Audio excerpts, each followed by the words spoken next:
Welcome to Engedrian. If this is your first time listening, or even if you are returning, be sure to follow us on Facebook, X, formerly Twitter, Instagram, TikTok, and YouTube for additional content, battle maps, and background details. We hope you are enjoying our adventure. Let's see what happens next.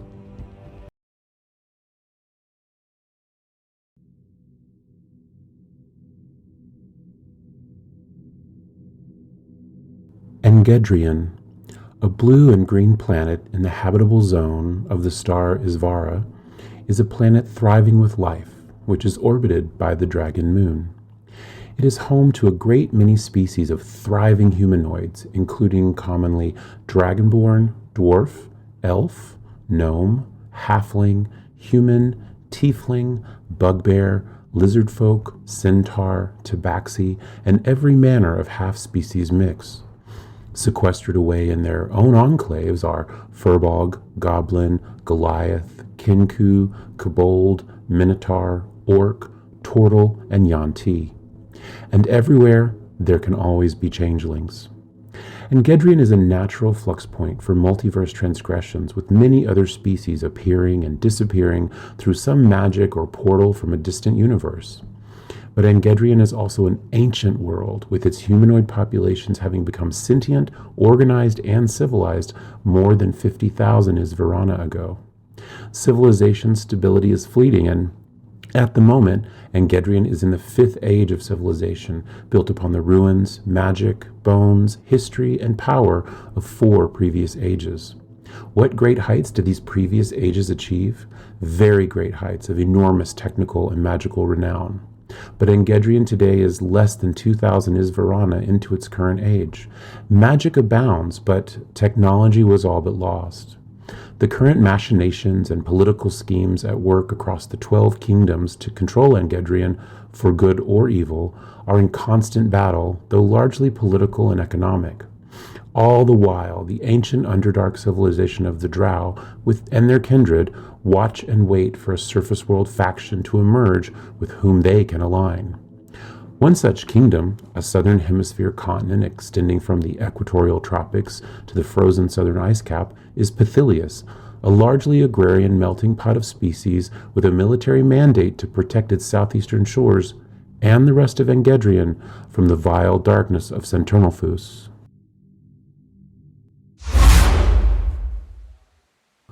A small cluster of bright blue butterflies flits and bounces among the large golden flowers of an emerald bush next to a stream of clear water that murmurs over brightly polished stones. Inicel Zilani's green, scaly feet are in the rivulet, feeling the cold water wash away the tiredness of having walked very far today, while her head is near the bush, having butterflies occasionally land on her head and ears. She had gone for a swim earlier, but now just sat enjoying the flowing cold. She had been trekking through this forest for several days, collecting interesting pieces of wood, acorns, seed pods, roots, plants, and other herbalist items as she went. She'd spent an hour or so each day carving the wood pieces into various designs, often with runes or stories of her travels. She ties each of the wooden charms onto a mesh net made from the strongest fibers of her swamp. If she ever has to be seen before an official or a king, she will wear the net as a mark of pride and honor for her people. She has a large, long staff of wood that she found 4 moon turns ago that she'd finished carving into a 5-foot sturdy quarterstaff. She adds new magical runes to it almost daily, and when she has the right materials, will complete her magical incantations. The staff has many indentations which she wants to fill with brightly colored stones, or gems, or something natural. She isn't sure yet. She had spent a bit of time making some healing potions from her herbs and had a few in her backpack. The forest, known as East Mornwood, is alive with innumerable creatures of all shapes and sizes, as well as loads of plant diversity. Some of the trees are nearly 100 feet tall. She is always at home in a forest, and this new one that she'd only been venturing through for the last Quinde is one of her new favorites. Although the West Mornwood and the Great Swamp, her home and where her lizard folk clan still dwell, are only 7 Quinde's journey to the west, it had taken her many more moon turns to reach this forest because of her wandering curiosity. In the southern distance, through trees, she sees the large mountain range that dominates the southern part of this land. She doesn't like the cold and snow all that much, but has heard that beyond the mountains is an icy forest of hardy winter trees and creatures that are as white as snow. She would venture there one day, but not today. As she sits feeling the refreshing water on her feet, a small rabbit bounds up to her and nestles next to her thigh. She knows this rabbit because she had magically befriended it only this morning and fed it quite a bit. She murmurs a few arcane words and turns to the creature. Inacel casts Speak with Animals. And how can I help you, my furry little friend? She strokes the bunny's head and back as her magical connection transmits her message. Horsewoman, stuck, help. The bunny's thoughts were frightened and frantic. Horsewoman? Inacel stands up quickly and looks around, listening to the stillness of the forest. She gathers her things and uses her clawed toe to gently scratch the rabbit's side. It looks up at her, nibbles, and then bounds through the forest. Inacel follows. After a short distance, Inacel hears the clanging of metal and angry cries. She quickly recognizes the harsh, guttural rumblings of kobolds, but hears a second, louder voice speaking in common. Leave it, you mangy vermin! The voice is commanding. Inacel passes through a small patch of trees and climbs a large boulder to finally reveal the source of the noise. A large female centaur is below her with its back legs trapped under a large fallen log. Just behind her is what appears to be a cart with kobolds trying to rummage through it. Inacel had seen these kobolds shortly after she entered this forest and again the other day and knows that they are scavengers lost in these woods without a tribe. She had fed them a meal and communed with them as best she could, but they are wretched creatures who care for no one because they are starving. Their home is far to the west in Oldestal, an enclave set aside by the king of these lands with which Inacel is familiar that abuts the West Mornwood. But these four were stolen, probably by slavers, before they escaped into these woods. Inacel thinks it's best she deflate this situation before anyone gets hurt. She leaps down from the boulder to land between the cart and the centaur facing the kobolds. What do you think you're doing, Gurg, Fila, Borty, Maris? Taking advantage of this poor woman who's trapped, not even offering to help? She knows the kobolds are fluent in common. Inacel makes an intimidation check. Rolls 1 versus kobolds 20. Gurg, the chosen leader, looks emboldened and almost angry, smirking at Inacel, then goes back to rummaging. Trapped? They bloody well dropped that log on me. The centaur is furious, but still restrained. Gurg, you didn't. Inacel's voice is full of deep ridicule and scorn. Fila throws his hands up laughing, and Bordy and Maris quickly move behind the cart for a barrier, but continue to rummage. Inacel sighs and turns to the centaur. I must apologize, my dear lady. These poor creatures are lost from their home tribe, stolen by slavers, I think, and are fending for themselves in these woods. I myself cared for them the other day because they had run into a pack of wolves. Nearly killed them.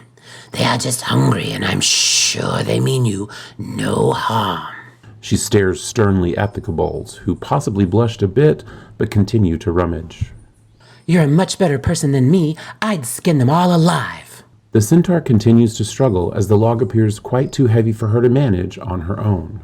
That won't be necessary. Here, Gurg, gather your people and help me move this log now.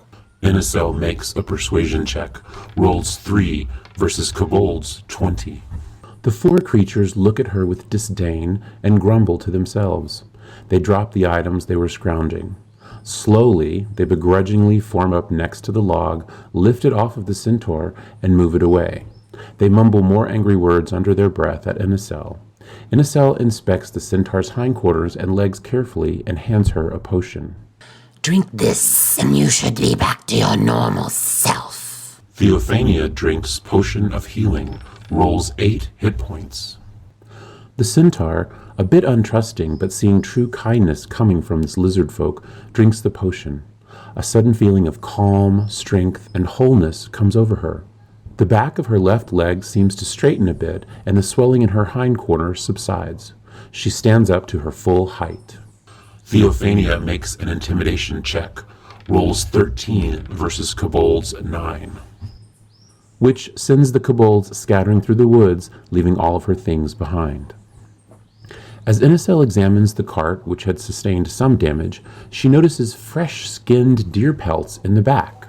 So, what brings you into these woods, and who might you be? She lifts one of the deer pelts with her staff curiously. The centaur bows on all 4 legs. My lady, I believe you are a protector of these woods, and think lowly of me for having killed a fellow 4-legged creature. I am Theophania Blackmane, and I am a hired game manager for the king. I have a contract to cull deer in the grasslands bordering the wilds and the forests, as well as on farms between Pathilia and Woodshead. They've begun eating the crops of the farmers. I only kill 2 per day, as per contract, and I give the meat to the farmers outside the Woodshead. I also take all of the non-edible bits to a strange little man that lives in the edge of the woods next to Woodshead, who turns the material into all sorts of interesting creations, including clothes for the poor and weapons and tools and handles and little trinkets. He's quite clever and adept. While she spoke, she secured her cart back to her hindquarters. I know the grasslands deer very well, actually. I also know that they have overpopulated the grasslands farms north of the capital, Pathilia, because the last queen of Pathilius was, in fact, a druid who insisted on shape-shifting into a deer and running wild with him frequently. She made it punishable by death to kill a deer. People always try to change the natural way of things without understanding the damage they do. Inicel gathers Theophania's belongings while she speaks and puts them in her cart, some of which had fallen deep amongst the rocks. So you then know well that the Existir are, in addition to the crop damage, bringing a whole host of predators from the arms of the dragon down into the lands between Mistra and Woodshead. Thus the need to cull them before we are overrun by formidable beasts. Theophania checks her bow and arrows, adjusts her short swords, and takes a step to make sure the cart moves. Yes, true, but my ranger friend, that doesn't explain why you're in these woods. I know that the deer rarely venture here because of the wolves and other carnivores that normally inhabit, which is more dangerous with these extra predators. And your cart doesn't look like it's made for traversing a thick forest such as this. She inspects the cart's wheels now that it has moved and sees no damage. Theophania sighs. My druid friend, you are correct. I am most comfortable in forests as I grew up in the forests surrounding the Dragon's Back in Devonmere. But my contract is currently for the grasslands, and this cart is very helpful in that terrain. But I was monitoring a herd of deer on the edge of the forest because one of my contract duties is to count the deer as well as cull them. And I saw the most miraculous thing.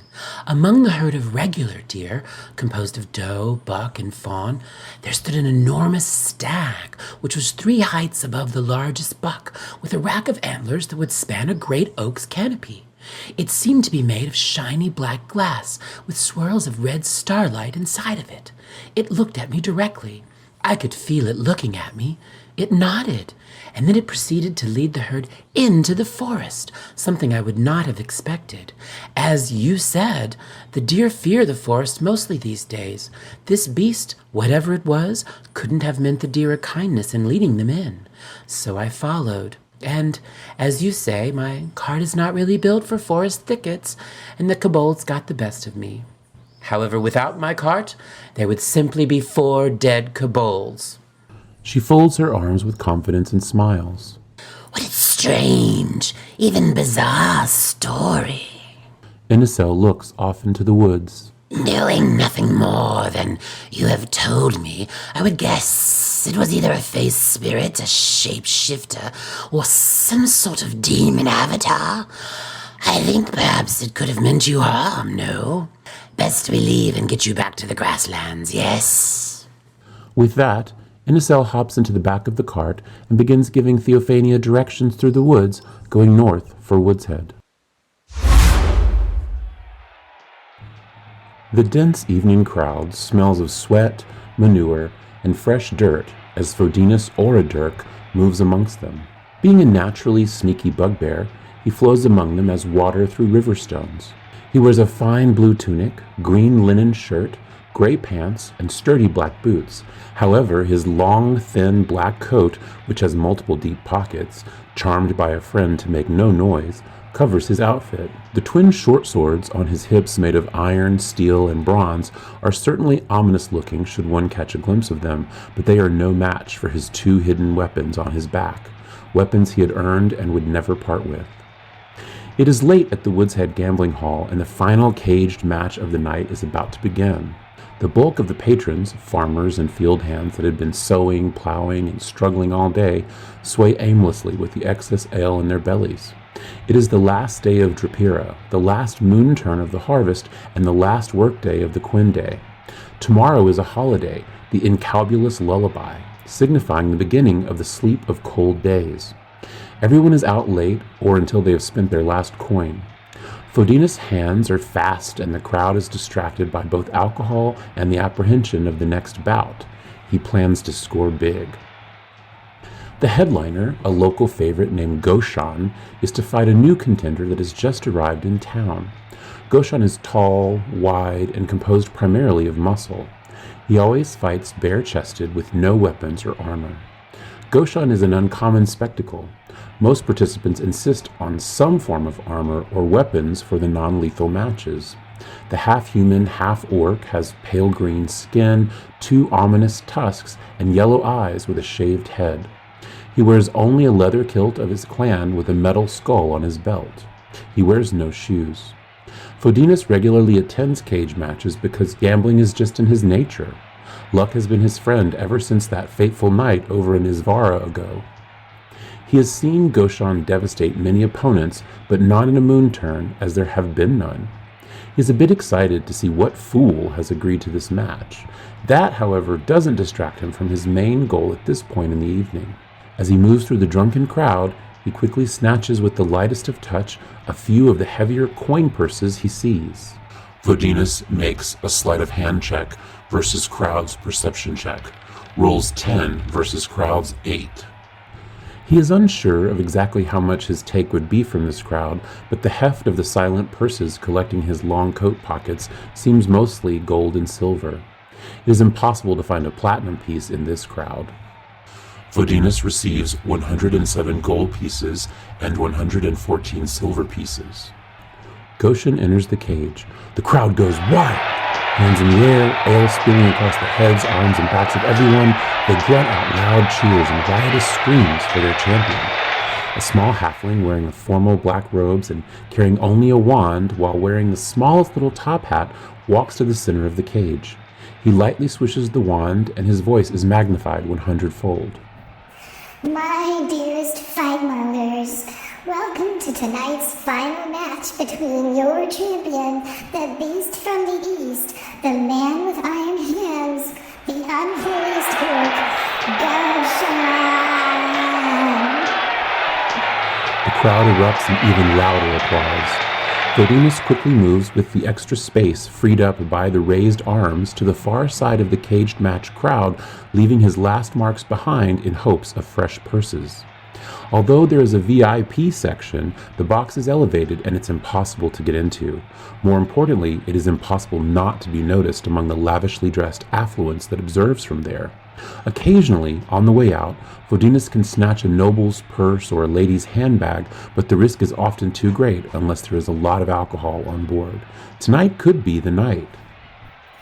And his contender, a newcomer to Woods Head, a foreigner from a land so far away, a stranger with a look so bizarre, you may be frightened.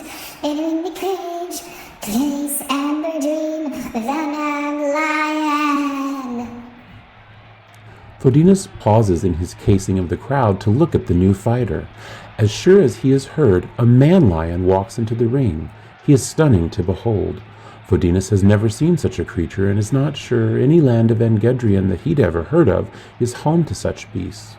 The same height as Goshen, with almost the same width, but covered in long black hair and fur with hints of gold and orange, Case is frighteningly beautiful. He carries a javelin and wears armor, but within a few moments of entering the metal structure, he removes it and hangs it on the javelin just outside the cage, along with a backpack. He wears only a shabby shirt and pants and no shoes. His hands are almost human, but still cat-like. When he flexes his fingers, nasty sharp claws appear. His face is that of a lion with 2-inch-long incisors in his mouth. Although covered in fur, it is clear that this creature is muscular and likely agile, as he is somehow of a cat. Perhaps he's some sort of mutant tabaxi, but no, definitely different. Fodinus notes the crowd has gone somewhat quiet and murmurs amongst themselves. They seem to not be sure that their champion is going to succeed, and the lull dampens Goshen's spirits. Fodinus assumes all of these suckers bet on Goshen, as always. But Goshen, having had a few moments to assess his foe, suddenly pounds his fists together, stands tall, flexes his arms, and gives an orcish shout, and the crowd goes wild.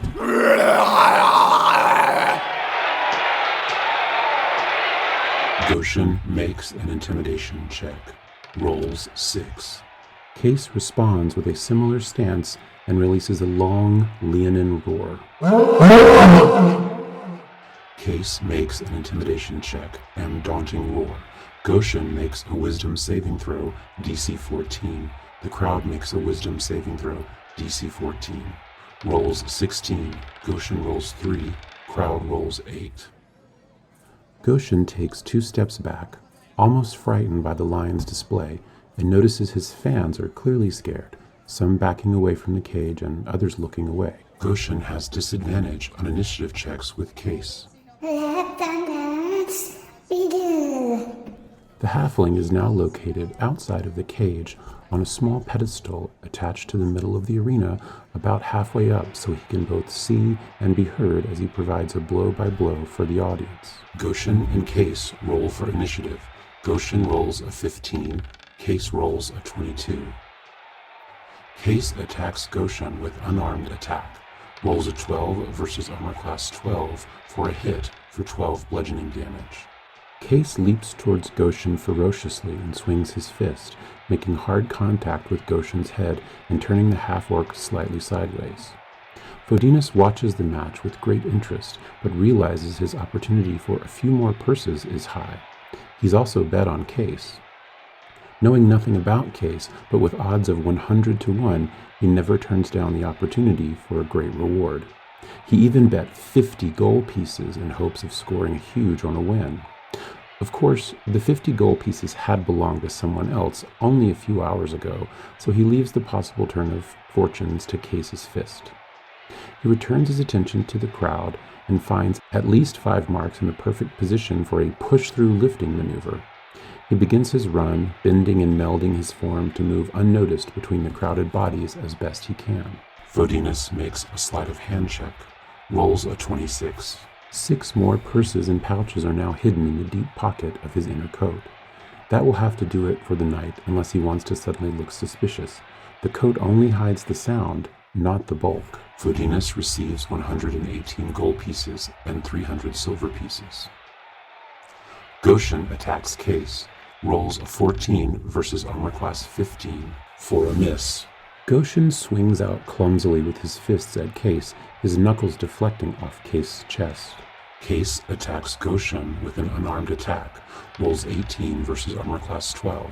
A hit for 7 damage. Goshen falls unconscious. Case makes another swing at the head of Goshen, landing the blow on the opposite side of his face. Goshen falls unconscious to the floor. The crowd is deathly silent. Fodinus watches in amazement as the hulking form of Goshen hits the dirt, unconscious, and is now being dragged towards the clerics for healing.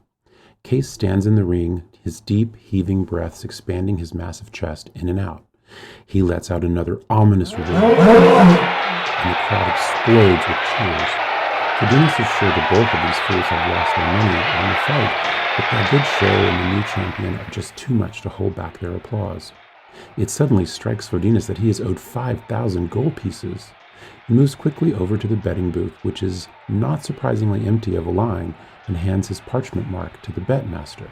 I believe I am owed a little coin. He smiles craftily and thrums his fingers on the wooden counter. You are and no one else, it seems. Clever betting on your part. But, of course, most of these fools betted quite a lot on the 5-to-1 payoffs for Goshen, so your winnings aren't going to dampen the boss's mood too much. The bookie laughs as he hands Fodinas a large sack. Fodinas pockets it. It dawns on him that he should not only be done picking for the night, but it might be best to leave the building quickly. A few farmers notice him collecting winnings, and they have all just lost. Fodinas quickly makes his way around to the back of the building where the fighters enter and exit, saying hello and good match to a few of them he recognizes, and flipping them a few gold coins here and there as a tip. Fodinas spins 10 gold pieces. The fighters are not paid much for the fights, especially the early ones, and being generous to large, burly guys is a good way to keep yourself out of trouble. Case sits on a bench, drinking a mug of liquid and eating what looks like a leg of lamb directly off the bone. Hello there, Case. I'm Fodinas Oladirk. I enjoyed the match. A good show. Fodinas sits next to the large Leonin man. Thank you, Fodinas. I am new to this land. I'm a pretty good fighter. It's all I know, really. Case continues eating. Fodinas thinks this may be his first meal in a while. New to this land? Where might you have come from? While he waits for Case's response, he begins removing coin purses and pouches from the inner linings of his dark, long coat. Looking around cautiously, he pours the contents into a small bag on his hip. Once empty, he examines each purse for its quality and, if of no interest, tosses it to one of the many urchins hanging around the fighters' area along with a few coins. The urchins quickly pocket the coins and vanish with the hot item, probably to sell it to a street vendor on the other side of town. Fodinas gives away 11 coin purses and 110 silver pieces. I'm from very far away. It's very hard to explain because I don't quite understand it myself. My only hope is that one day I can get home, but my passage to this land was so alien. It will take someone much smarter than me to figure it out. Case sighs heavily and tosses the now bare bone onto a pile of bones near an open fire pit.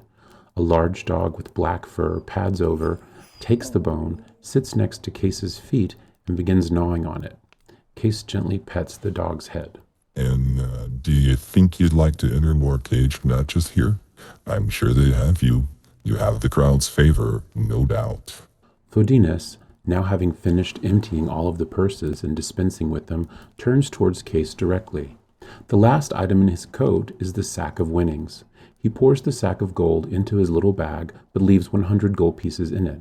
He hands the sack to Case. A tribute, my good sir. Fodinas gives away a small burlap sack and 100 gold pieces. Case gains 100 gold pieces and a burlap sack. Thank you, Fodinas. I appreciate it. I need some sleep, though, and I have no place to go. Case stands up, shoulders his armor, grasps his javelin, and begins walking away. Please do let me extend you the courtesy of a comfortable bed as a reward for a good fight.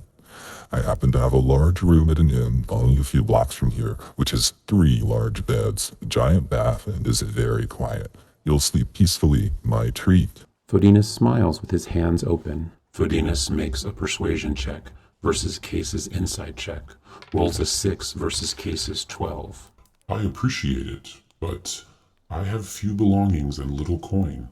I don't want to wake up naked and coinless. No offense to your profession. None taken, but have no fear, my friend. You are as alien to me as I am to you, and, in truth, I'm fascinated to hear more of your story. I've traveled this land quite a bit in search of my own demons. Maybe I've come across something or someone that could help you with your search. We'll never know if we don't discuss it. Aye, that is true. And I don't know anyone, and you've certainly been generous. Let's have a good sleep and then discuss our pasts over a hearty breakfast.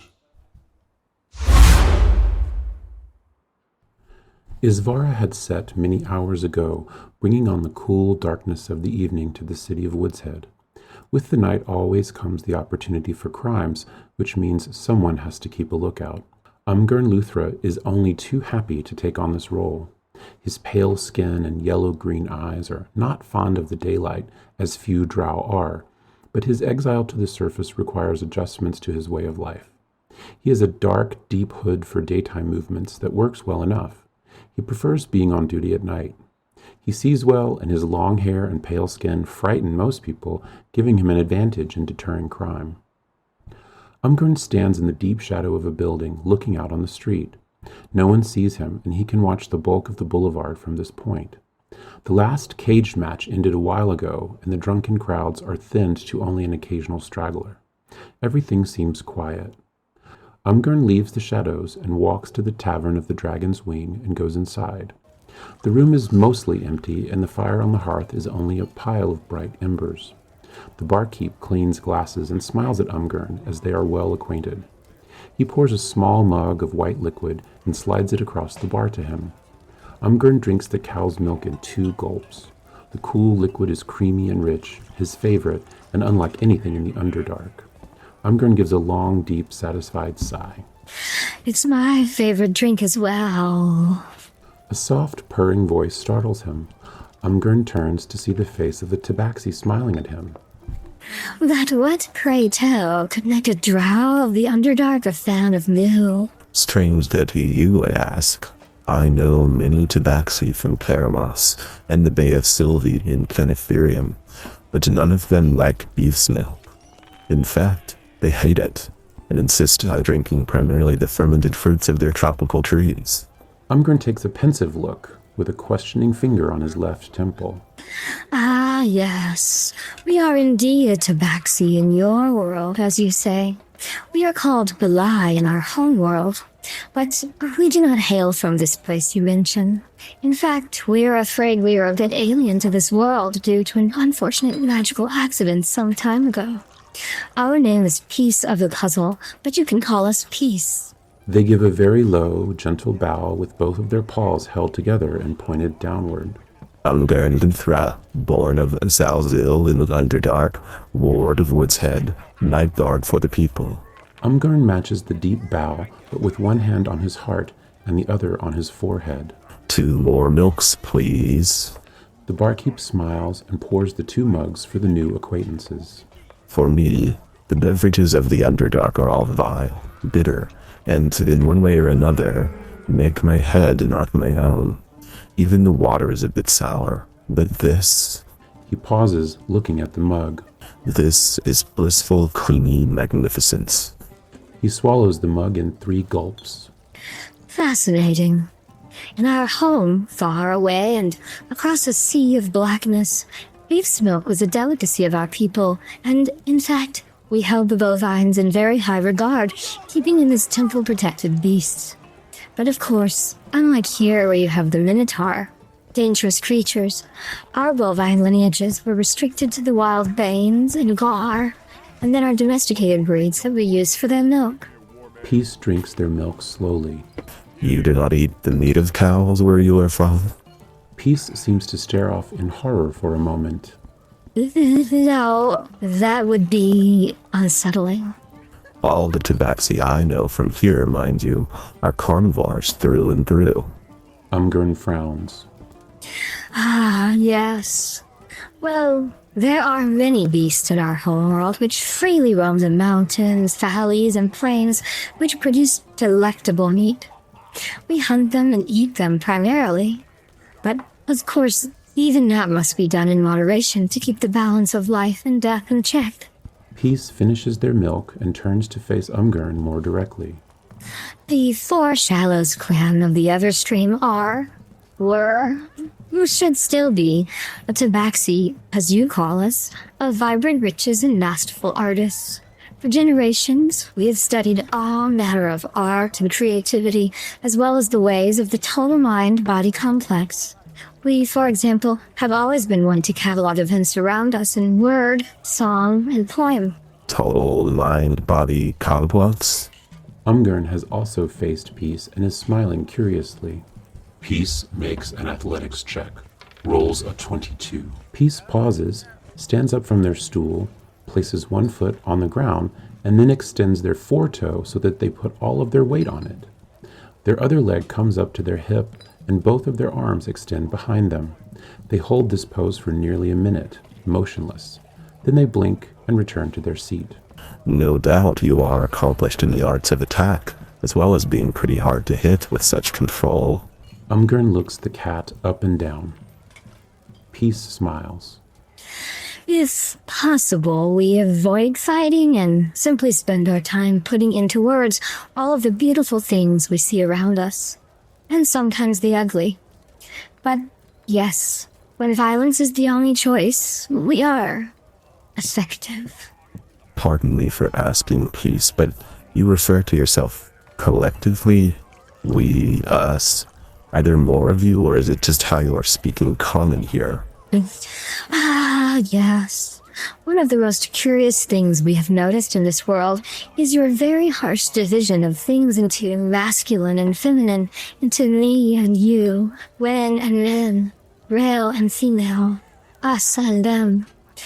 We are afraid that concept does not exist in our home world. One's physical being is a vessel for one's inner self, which may take on any and all forms it chooses at any time. When in our clan it is time for new Belai, the elders request all who are of a certain age and interested in procreation to volunteer. Depending on the population's needs, the correct number of pairs are selected at random for a great golden bowl inlaid with mosaic tiles and fine stones and filled with a pebble marked for each volunteer. First, the seed bringers, then the litter bearers. It is a grand festival of celebration while the pairs copulate for several days. When the new litters are born, we are all their parents and siblings. Peace finishes their milk. What about companionship or a life partner? Umgern asks with clear curiosity and with no negative judgment. He himself is single and unsure what a life companion could look like with his past and his face on the surface of this world. Belai are an open people, kind, friendly, supportive, nurturing to anyone in their clan and anyone they meet. The pleasures of the flesh, if that's what you're referring to, are just as open among the Belai. The act of procreation is strictly forbidden except during the festival of the Golden Bowl that we just described. That is the way we keep ourselves in balance with all life around us. But any other form of pleasure between any Belai is allowed, excluding parents, litter mates, and any children, of course. Peace smiles, and Umgern smiles back curiously, wondering if this cat will fare well in the world of Angedrian, where kingdoms are always run by either men or women, but not both. He thinks telling Peace about local tabaxi practices may be helpful, but he does not get the chance. Just as the last words are uttered from their lips, the front door bursts open, and the strangest sight shocks Peace, Umgern, and the barkeep. A red-robed figure falls through the door, his hair ablaze with yellow-orange fire, panting and yelling. It's trying to kill me. Umgern immediately jumps up and grabs the bucket of water that the barkeep hands him, for protection from fire is always the ultimate duty of all citizens of Pathilius, and then pauses when he realizes the fellow in the robe is sort of made of fire, and the flames on its head calm down to a gentle flicker. Peace had already leapt from their chair, dashed to the door, looked outside, and then closed it. As they turn back to the red-robed figure, Umgern kneels next to him. Who is trying to kill you, little one? I don't know. Something large and black and full of stars, and I hit it with a bolt of fire and it seemed to absorb it as if it were nothing. The panting figure falls unconscious. Umgern uses Lay on Hands, restores 5 hit points. Umgern lays his hands upon the forehead, murmurs, and the boy's eyes open. He sits up and Peace joins them on the floor. Let me see about this. Umgern stands and walks out the door, drawing his double-bladed scimitar. The little fireman stares at the ferocious blade. Outside, Umgern looks up and down the street, which is deathly quiet for this hour of the night. He pulls back a bolt on his hand crossbow and listens carefully. Reaching out with his divine sense, he surveys the surroundings for evil or good. Umgern makes a perception check and an investigation check and uses divine sense. Rolls 18, 13, and senses evil. Though he can hear nothing out of the ordinary, his keen eyes explore the dark, every nook and cranny of a street and its structures that he knows all too well. His divine sense tells him there is something evil south of him to his left. A sliver of blackness distorts the corner of the food stall across the street, but he can make out no details. He raises his hand crossbow and fires. Umgern makes a surprise attack at a dark shape with disadvantage, rolls a 14, and misses. The bolt smashes into the food stall post next to the sliver of blackness, sending shreds of sharp wood flying. A shriek of anger erupts from nothing, and then a whooshing sound takes to the air. Umgern feels the flap of small wings passing over his head, thinks he smells blood, and then the night is quiet once again. He returns to the tavern. Whatever it is, I think it is gone for now. Are you all right? Umgern moves close to the red-robed figure who now stands next to Peace at the bar, drinking ale from a mug. Yes, I think I'm okay. I'm not hurt. What was it? The newcomer still shakes visibly. Something that bleeds when hit with shards of wood. Umgern sits next to them on a stool. My manners, sirs. I am a Legendale Fire Genasi, the North Actari Initiative High Sorcery, and Artificer. He bows rather clumsily. Umgern and Peace both look at each other with confusion. You are from Polyphony? Umgern seems afraid of the answer. Well, no, I don't know that place. I'm from the elemental plane of fire, actually, but I was stolen from my home by a group of wizards called the Agmon. They poked me and prodded me for a very long time. Then another group of wizards, the Vinporus, attacked the Agmon and freed me. They also studied me, but treated me okay, I guess. And then those original wizards, the Agmon, slaughtered all of the Vinporus. It was all too much for me. I was scared. I snuck out of the tower and boarded a ferry to escape. The ferry ran between the towers and Patha, as I'm told it was called. We landed and I hid around the docks in Traveler's Plaza. I made a little bit of money fire juggling. Then I found some work as a caravan guard from Patha to Woods Head. They needed a magic user and I told them I was, sort of. That was 2 moon turns ago. I traveled with the caravan to Woods Head just today, and then that thing attacked me. Malage is out of breath. Multiple factions of warring wizards? That certainly sounds like Polyphony. A vile place. You're lucky to be alive. He pats the Genasi on the shoulder in a sign of empathy and support. The shoulder is warm to the touch, but cools a bit even as his gesture registers with Malage. He calms further and all flicker and flame is squelched. We are sorry, Umgern, but we do not think that was Polyphony. We originally arrived here in Canville Port to the northeast. The captain of a naval ship there befriended us in a tavern and told us only a little about this land. He did mention Polyphony, agreeing it is a vile, evil place, but said it is far to the east. Does that make sense with Malage's story? Peace shrugs their shoulders. You are correct, my feline friend. Cantha, of course, is in the northwest. Ah, there are a series of wizard towers on islands off the coast of Cantha, as I'm told. I've never been there. Must be where this Admon and Vinporus were, eh, Malage? Umgern signals the barkeep for more milk. Yes, islands. Islands with towers. Near Cantha, as long as I don't have to go back. Malage pounds his fists lightly on the bar. Hearing the distress in Malage's voice, Peace's concern grows for the little Genasi. You are new here and have just arrived, and pardon our assumption, but we believe you are quite young, perhaps even a child by our standards. Do you have a place to stay? We stay here in this tavern and have a room with 2 large beds, should you need a place of safety for the evening. Peace's hand is on the Genasi's other shoulder. Malage makes a deception check versus Peace and Umgern's insight checks. Rolls 6 versus 22 and 19. Oh, on this point, I'm 22 as Verona. Peace and Umgern both frown deeply. Umgern purses his lips, and Peace strokes the whiskers on the left side of their face. Okay, I'm 14 as Verona, and I'm alone in a foreign place, so yes, that would be great if I could stay with you. Malage then smiles and looks at Umgern. Perhaps you could join us for breakfast here tomorrow and tell me more about this land. Malage smiles at Umgern expectantly. Yes, we think that would be an excellent breakfast conversation for us as well. And, Malage, we are over 17 as Verona, so do not fret your age. Peace points at Umgern with an open palm. Malage makes a persuasion check assisted by Peace, advantage, versus Umgern's insight checks. Rolls 15 versus 10. Well, normally I sleep during the day, as I am 115 as Verona, but tomorrow is a holiday. I'd prefer to be off if I must be honest, but I can meet you for a bit. I think I can make it work. Umgren frowns sarcastically, bows to both, and exits the tavern. Thank you for visiting Engedrian.